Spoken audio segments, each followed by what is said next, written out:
Hoy hablábamos de la fe y decíamos que la fe es como una inteligencia que nos hace entender lo que el resto de la gente no puede entender. Nosotros realmente tenemos convicción de lo que no vemos. Para nosotros se nos hace evidente la existencia de Dios. Y entendemos a los que no creen, porque estuvimos ahí, ¿o no? Ahora, ¿qué es lo que hace que la gente rechace tanto al Señor Jesucristo? ¿Por qué la gente lo rechaza así? ¿Por qué el Señor despertó semejante reacción entre la gente de su tiempo? O sea, entendemos que lo crucificaron. Lo crucificaron. Y no por hacer alguna clase de delito, lo crucificaron. ¿Por quién era? ¿Por quién es Él? La gente puede entender y acepta feliz si decimos que Jesús era una persona excepcional, un hombre excepcional. La gente puede aceptar si se dice que Jesús era un hombre muy sabio, un gran maestro. Incluso la mayoría puede incluso aceptar si se dice que Jesús venía de Dios como un profeta, que era un gran profeta de Dios. Bueno, eso no provoca la ira de la gente. Pero lo que provoca el rechazo es la afirmación de que Jesús es Dios. De hecho, las grandes sectas de hoy día, o las falsas religiones de hoy, niegan la deidad de Cristo. Los testigos de Jehová niegan la deidad de Cristo, los mormones también, el hinduismo, el islamismo, todos niegan que Jesucristo es Dios. Ellos afirman que es un gran profeta, un ángel, cosas así, pero nunca van a reconocer, nunca van a aceptar que Jesucristo es Dios. Y es un entendimiento que escapa a la razón humana, porque hay que aceptar que ese niño que nació en Belén y que creció en Nazaret y se hizo hombre, esa persona es Dios. Hay que creer que ese que caminó por los caminos y las calles de Israel y que predicaba en cada aldea y en cada ciudad, ese es Dios. Que ese hombre que recibió el rechazo de los líderes religiosos, ese es Dios.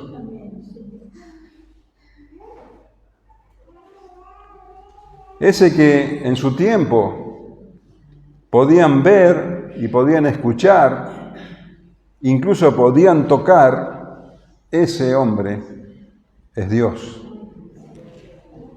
El apóstol Juan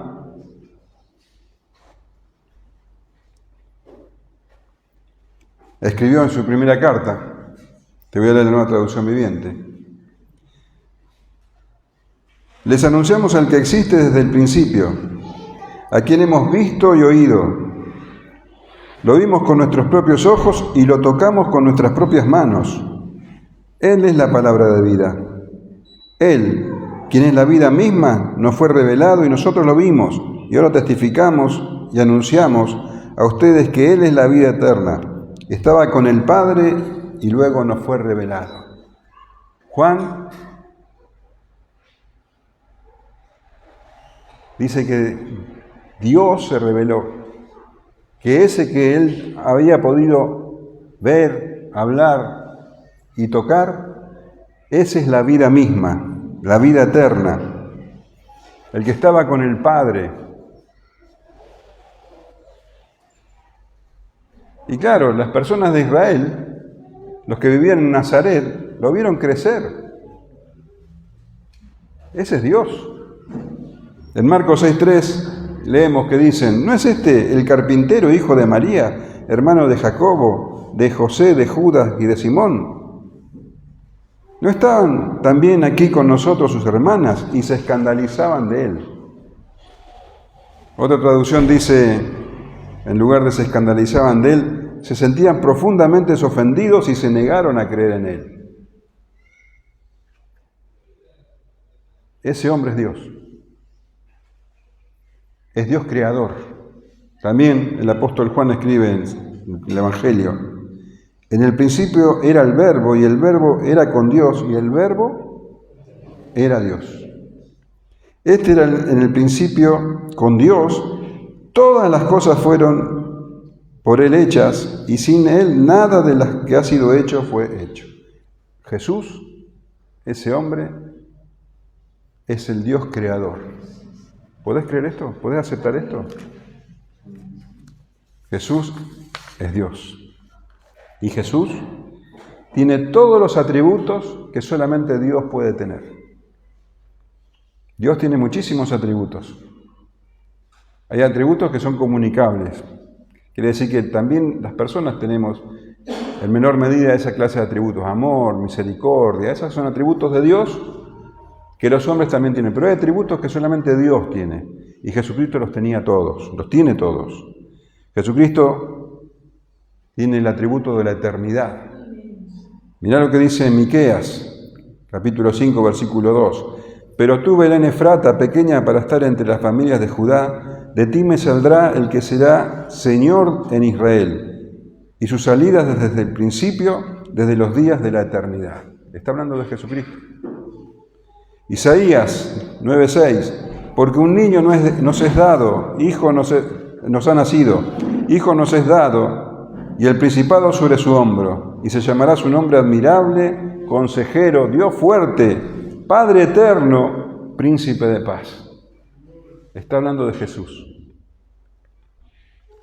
Jesucristo también tiene el atributo de la omnipresencia. Está en todos lados. En Mateo 18:20 dice: porque donde están 2 o 3 congregados en mi nombre, allí estoy yo en medio de ellos. ¿Quién puede hacer eso? Solo Dios. Y al final del Evangelio de Mateo, capítulo 28, versículo 20, dice: y aquí, yo estoy con vosotros todos los días hasta el fin del mundo. Yo estoy con vosotros, allí donde estés. ¿Quién hace eso? Dios. Jesucristo tiene eternidad, tiene omnipresencia, tiene omnisciencia. Juan 2:24 dice: pero Jesús mismo no se fiaba de ellos porque conocía a todos y no tenía necesidad de que nadie le diese testimonio del hombre, pues Él sabía lo que había en el hombre. Él conoce el corazón de todos. Él sabe todo. Juan 16:30 dice: ahora entendemos que sabe todas las cosas, dicen los discípulos, y no necesitas que nadie te pregunte. Por esto creemos que has salido de Dios. Sabemos que sabes todas las cosas.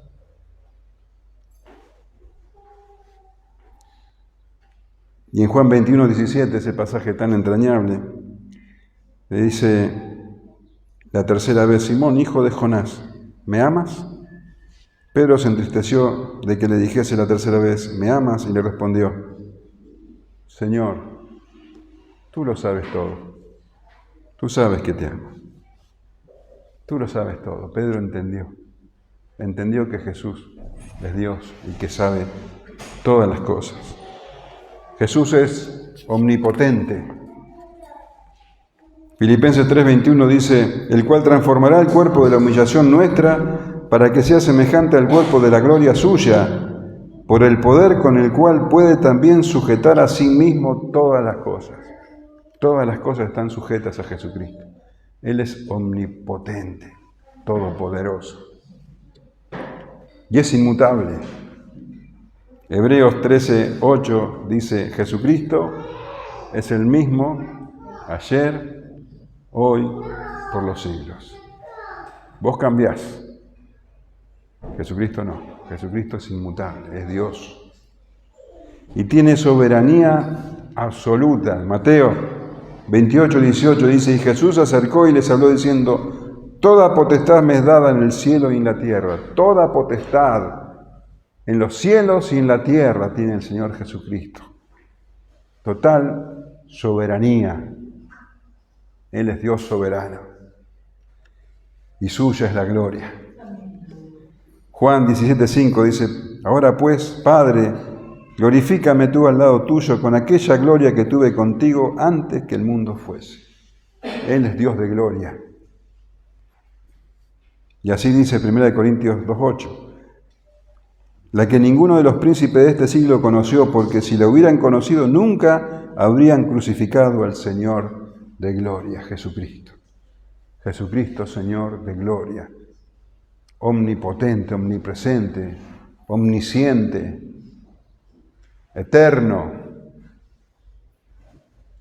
Jesús, Jesucristo, Jesús es Dios, Jesús es Dios.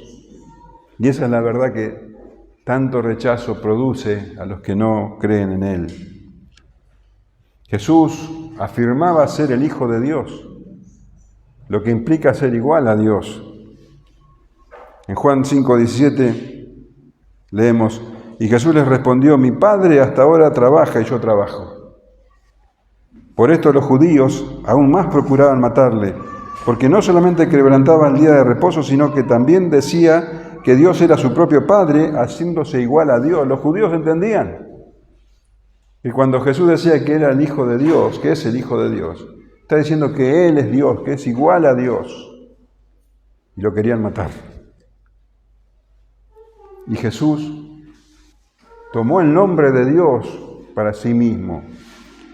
En Éxodo 3:14, cuando el Señor se le presenta en la zarza a Moisés, ¿te acordás? Dice, y respondió Dios a Moisés, yo soy el que soy. Esa es la famosa palabra que hoy pronunciamos como Jehová o Yahvé, yo soy el que soy. Y dijo, así dirás a los hijos de Israel, yo soy, me envió a vosotros. Yo soy. Y el Señor le dice a sus adversarios en Juan 8:58, de cierto os digo, antes que Abraham fuese, yo soy. Jesús estaba diciendo que Él es el mismo Dios que se presentó en la zarza a Moisés. Él es el Dios del Antiguo Testamento. Él es Dios. Jesús es Dios. Y los dirigentes judíos, cuando escucharon eso, dice el versículo siguiente, tomaron entonces piedras para arrojárselas. Pero Jesús se escondió y salió del templo atravesando por en medio de ellos y se fue. Los querían matar cuando él decía esas cosas. Él dice que es de la misma esencia que el Padre.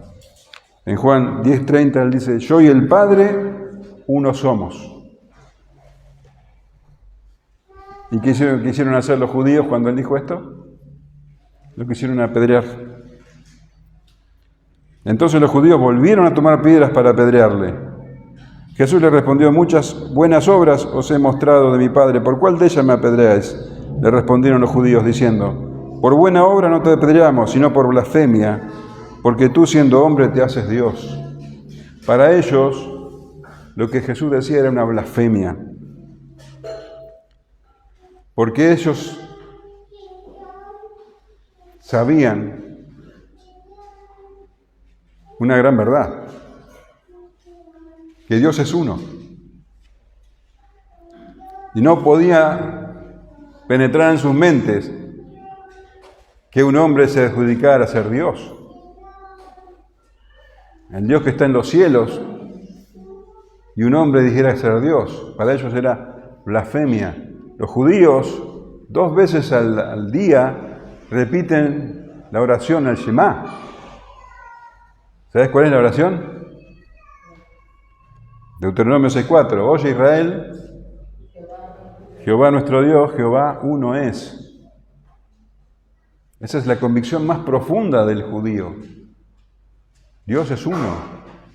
Y cuando Jesús decía que Él es igual al Padre, para ellos era una blasfemia.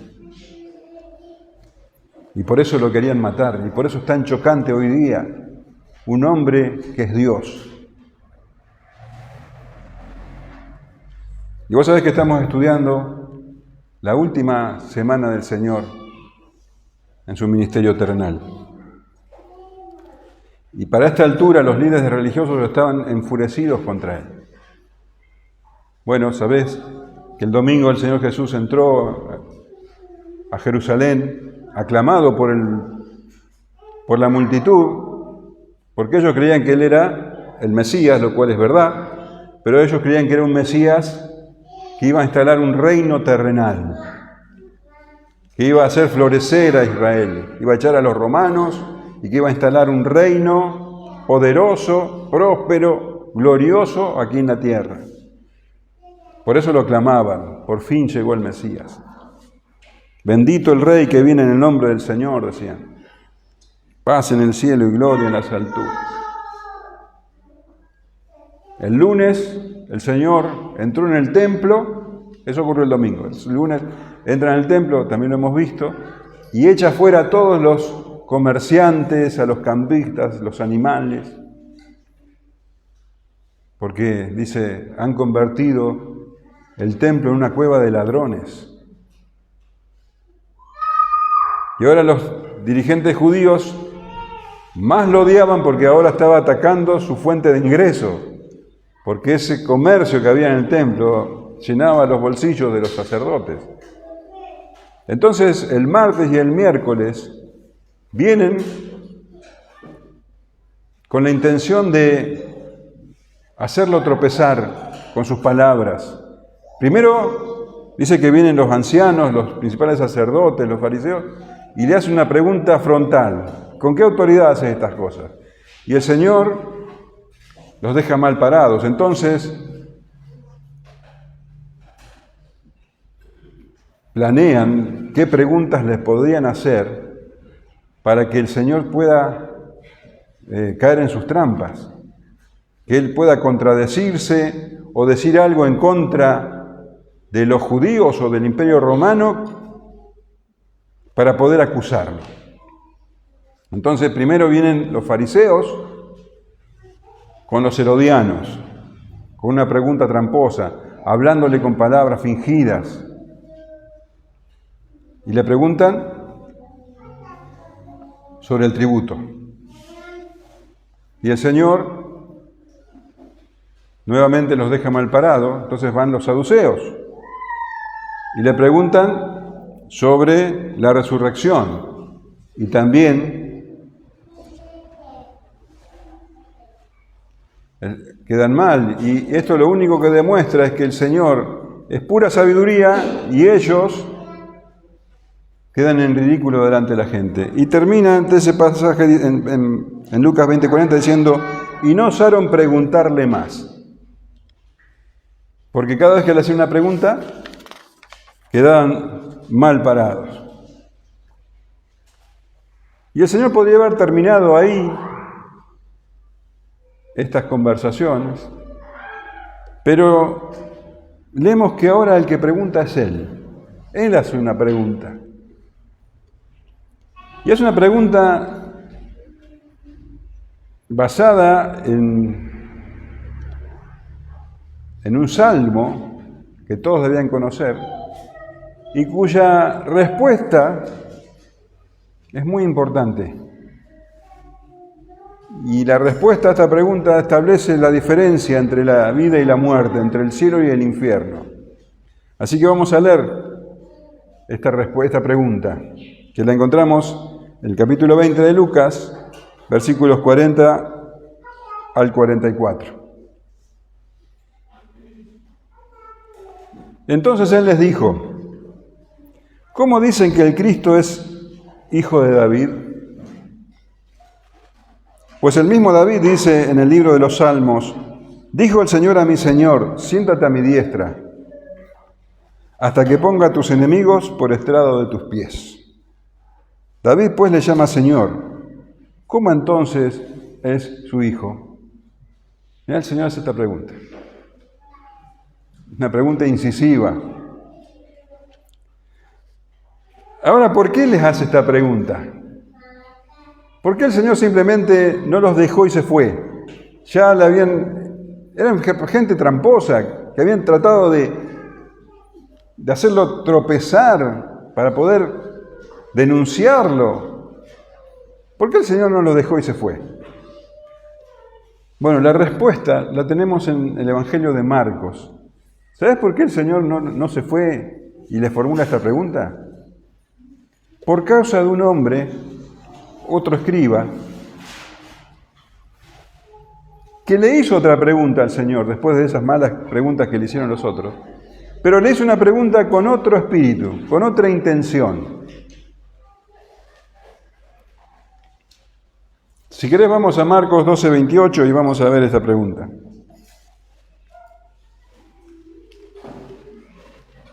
Marcos 12:28. Acercándose uno de los escribas, que los había oído disputar y sabía que les había respondido bien, ¿ves que la actitud de este escriba es completamente diferente?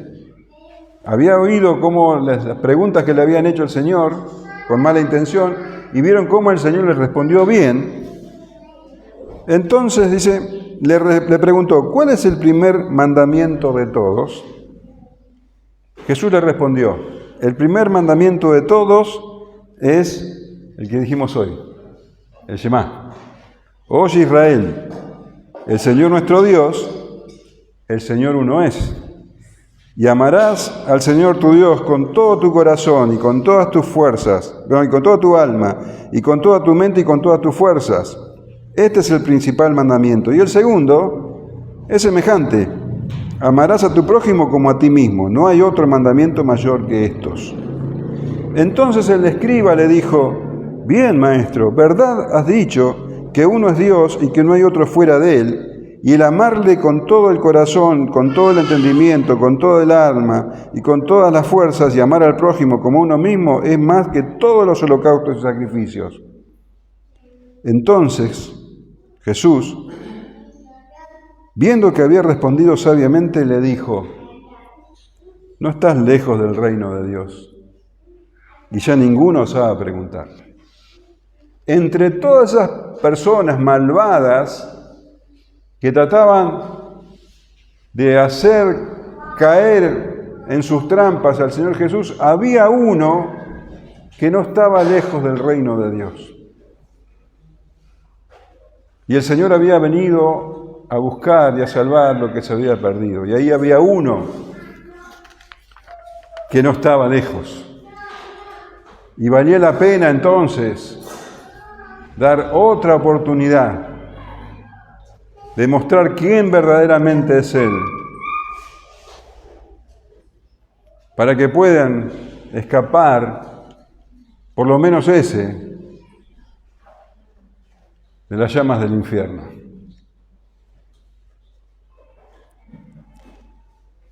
Entonces, leemos que dice Lucas, Él les dijo, después de esta conversación con ese hombre, entonces Él les dijo, ¿cómo dicen que el Cristo es hijo de David?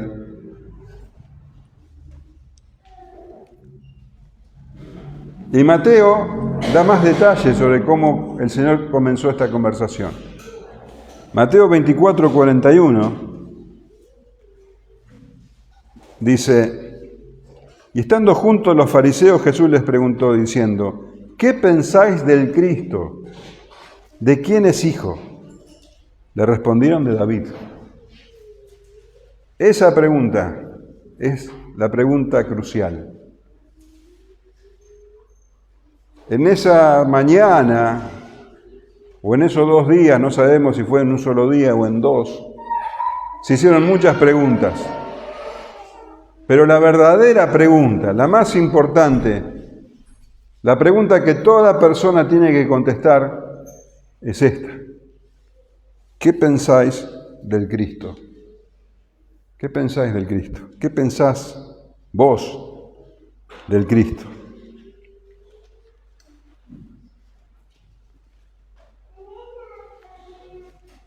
Jesús acababa de mencionar los mandamientos más importantes. Y acá tenés un ejemplo cabal, claro, precioso de lo que significa amar al prójimo. Jesús está en medio de todos esos enemigos. Y uno que muestra real interés. Pero no se dirige solo a él, se dirige a todos. Le dice, ¿qué pensáis del Cristo? No los descartó todavía. Esos iban a crucificarlo, esos estaban complotando contra su muerte y él no los descarta. Nuevamente les da la oportunidad de escuchar y de entender quién es él. ¿Qué pensáis del Cristo? Y todos eran estudiosos de las Escrituras, sabían. El Cristo, el Mesías, son sinónimos. Cristo en hebreo, Mesías en griego y ungido en castellano, es lo mismo. ¿Qué pensás del Cristo, del Mesías, del ungido?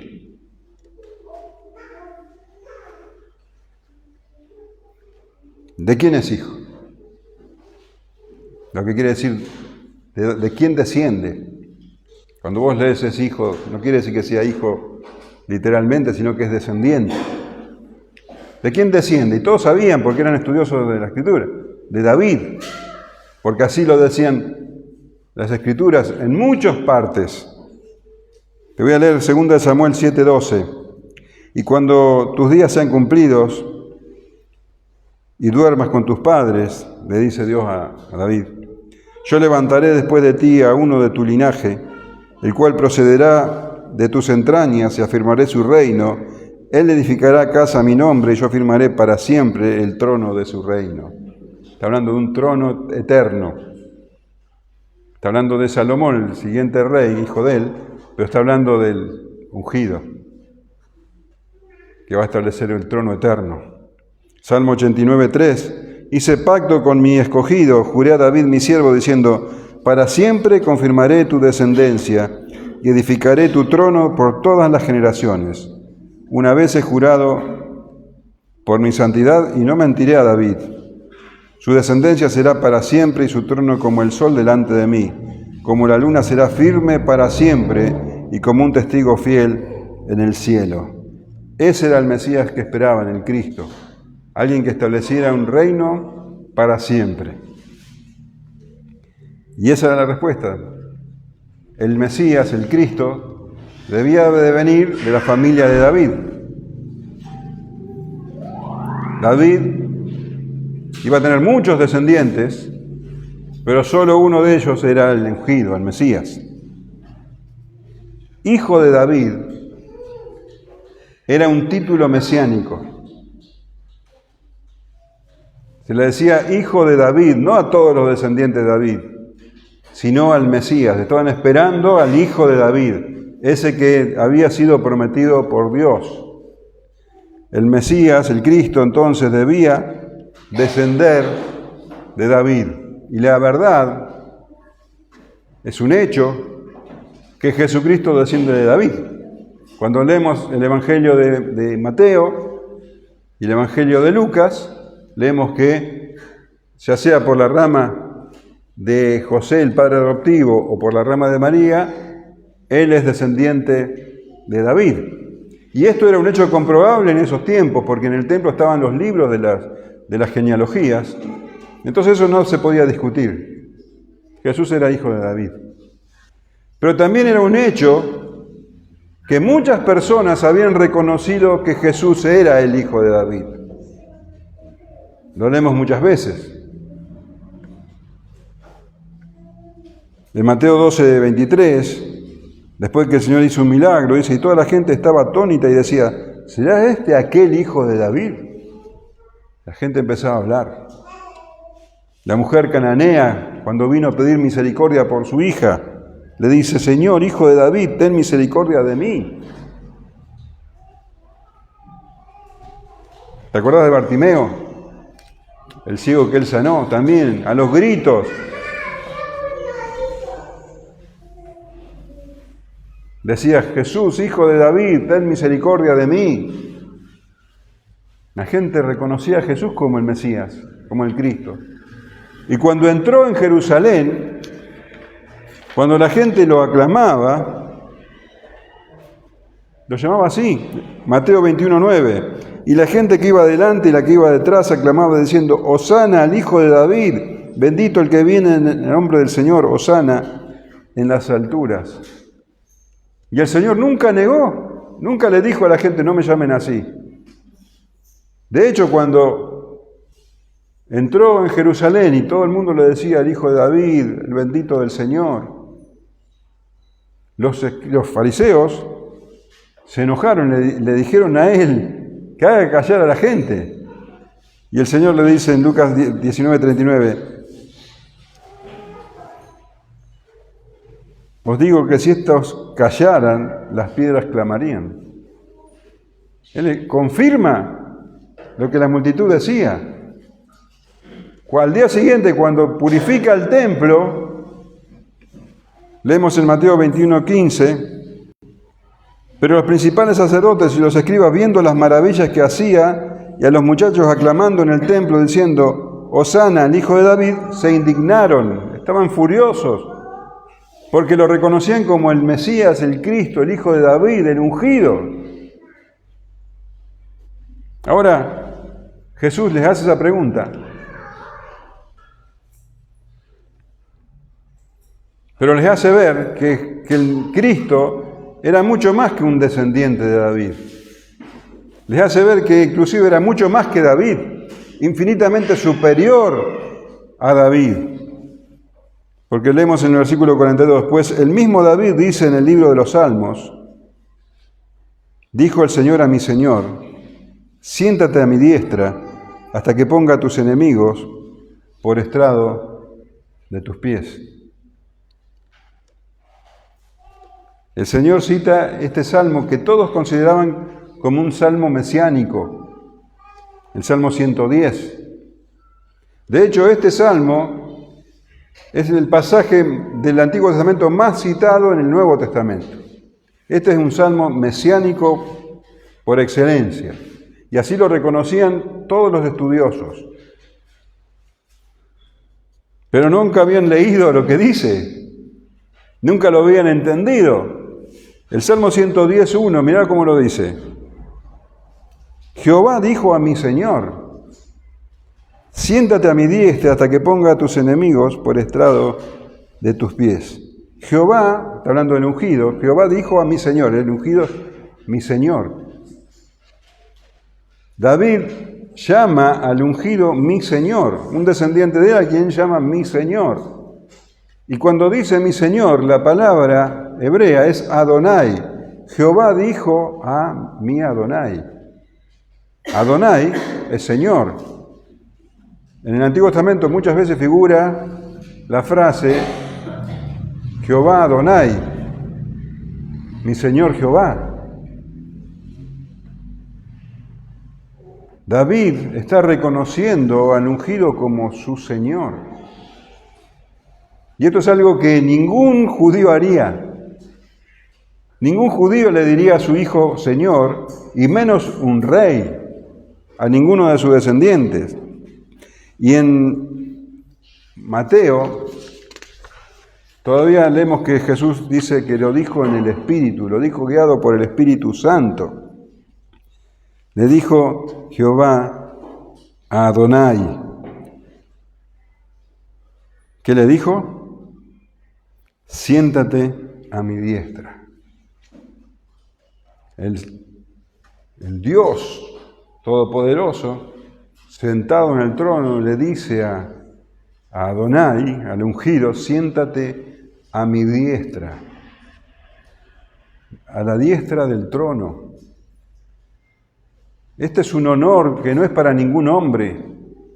Este es un honor que solamente Dios puede tener, porque sentarse a la derecha es el mayor honor. Pero la derecha del trono no quiere decir que va a estar descansando hasta que pusiera a todos sus enemigos por estrado de sus pies, sino que al sentarse a la derecha del trono quiere decir que va a sentarse como rey, se sienta a reinar. Eso es lo que el ungido, el Cristo, es el Rey, sentado a la diestra del Padre, reinando. Hebreos 10:12 dice, pero Cristo, habiendo ofrecido una vez para siempre un solo sacrificio por los pecados, se ha sentado a la diestra de Dios y de ahí en adelante esperando hasta que sus enemigos sean puestos por estrado de sus pies. El Señor ahora está sentado a la diestra de Dios. Pero no está solo esperando eso, sino que está reinando. Efesios 1:20 dice, resucitándole de los muertos y sentándole a su diestra en los lugares celestiales, sobre todo principado y autoridad y poder y señorío y sobre todo nombre que se nombra, no solo en este siglo, sino también en el venidero, y sometió todas las cosas bajo sus pies y lo puso por cabeza sobre todas las cosas a la iglesia, la cual es su cuerpo, la plenitud de aquel que todo lo llena en todo. Jesucristo está ahora sentado a la diestra del Padre, reinando con poder y autoridad sobre todo el universo. Jesucristo es Dios. Ese es el ungido. Siéntate a mi diestra, le dijo Jehová Adonai. ¿Hasta qué? Hasta que ponga a tus enemigos por estrado de tus pies. El Señor está diciendo, llegará el día en que todos se rindan. Y estaba hablándole a todos los que estaban ahí, eran enemigos de Él. Deberían temblar, deberían haberse tirado a sus pies, porque estaba diciéndole lo que David había escrito, lo que estaba escrito en lo que ellos consideraban la palabra de Dios. Él estaba diciendo, el ungido no es una persona más, no es solo un descendiente de David, es Señor de David. Señor de David.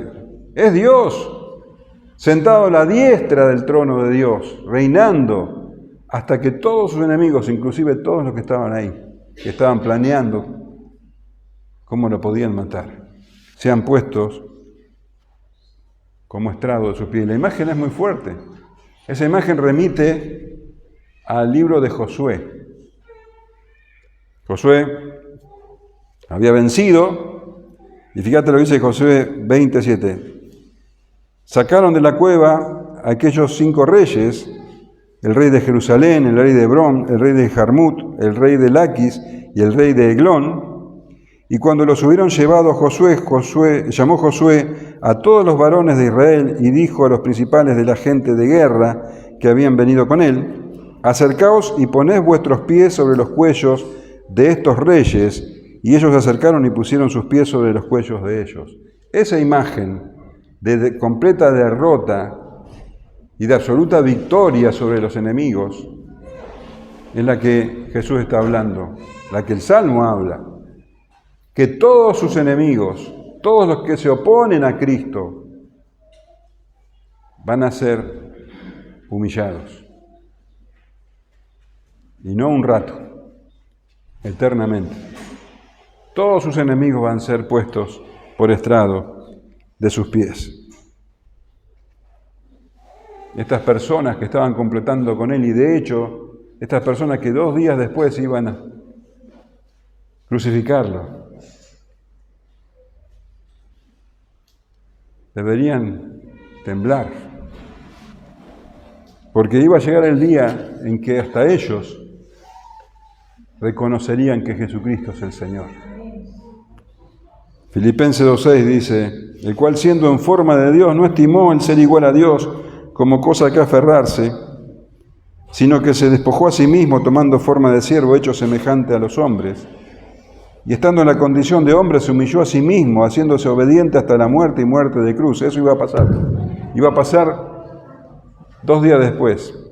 Por lo cual Dios también le exaltó hasta lo sumo y le dio un nombre que es sobre todo nombre, para que en el nombre de Jesús se doble toda rodilla de los que están en los cielos y en la tierra y debajo de la tierra, y toda lengua confiese que Jesucristo es Señor, para gloria de Dios Padre. Ellos creían que el problema de ellos se iba a terminar cuando pudieran matar a Jesucristo.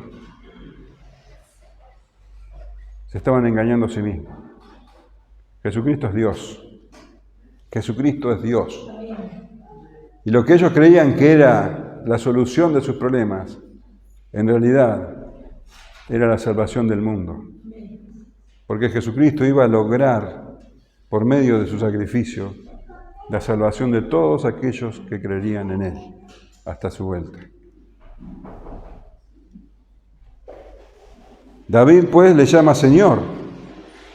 ¿Cómo entonces es su hijo?, pregunta el Señor. Si David le llama Señor, ¿cómo es su hijo?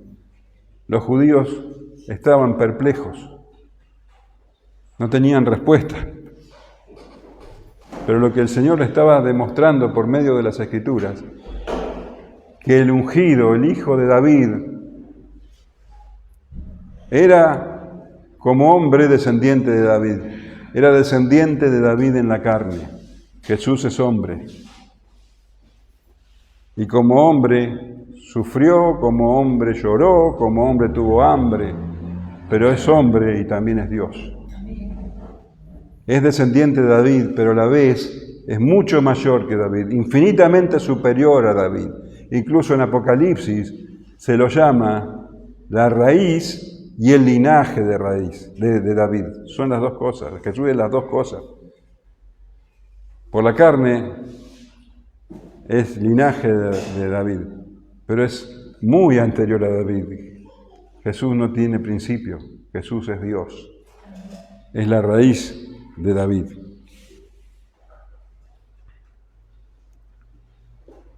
Jesús es Dios. Y hacía un ratito había hablado con ese escriba y le había dicho que Dios es uno y que hay que amarlo con todo el corazón, con todo el alma, con toda la mente, con todas las fuerzas. Porque ese es el principal mandamiento. Y ahí estaba. Ahora ese escriba tenía toda la información. Ahora él sabía que Jesús afirmaba ser Dios. Ahora él debía creer en eso, que Jesús es Dios. Jesús es Dios. Y hay que amarlo con todas las fuerzas, con todo tu corazón. Vos no podés amar al Padre sin amar a Jesucristo. Nadie puede. Jesucristo es Dios. Es el camino al Padre. Es el principio y el fin. La raíz y el linaje de David. Él es el hijo de David. Él es el Cristo. Él es el Salvador. Él es el creador del mundo y el Salvador. Y vos tenés que creer en eso, que Él es Dios. No un gran hombre, no un gran maestro, que lo fue, no un gran profeta que lo fue. Él es Dios. Él es la palabra de Dios. Es el Verbo encarnado. Por eso la pregunta que él le formuló, ¿qué pensáis de Cristo? ¿Qué pensás de Cristo? Esa es la diferencia entre la vida y la muerte. Todos esos que estaban ahí tenían la oportunidad de arrepentirse.